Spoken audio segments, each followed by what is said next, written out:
Well, many veterans reminded of the hard-fought wars in Iraq and Afghanistan and the enemy that continues to ravage the war-torn countries today. Action 4's Brett Crandall brings us their stories this Memorial Day.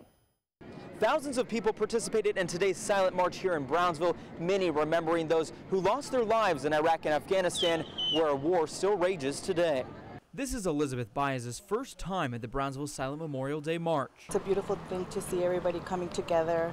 A U.S. Army Iraq war vet, it took Elizabeth 4 years to gain the courage to come out and join the crowd. I couldn't bring myself to come down here. It was very overwhelming. Her emotions were shared by Robert and Maria Contreras.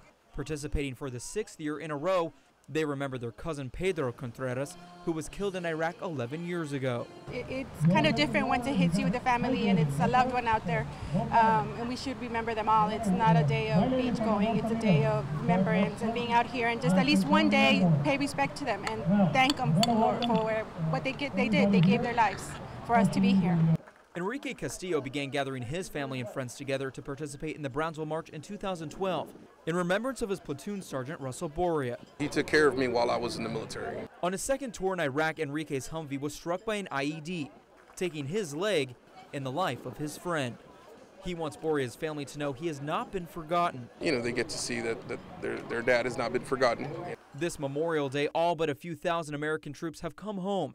And the terrorist group ISIS is gaining back territory Castillo fought hard to win. A conflict far from over, Castillo says it's hard to watch the enemy take back territory his friend died for. There was a lot of blood, sweat, and tears, you know, dropped there in Iraq and in Afghanistan as well, you know. But with ISIS right now in Iraq, it hurts. It hurts to see that, you know, they're basically taking it back. Well, there was no official count as to how many people participated in today's march. Those who did come out say it's the biggest crowd they've seen yet. In Brownsville, Brett Crandall, Action 4 News. And Brownsville has held the Silent Memorial Day March for 17 years. The public always invited to participate.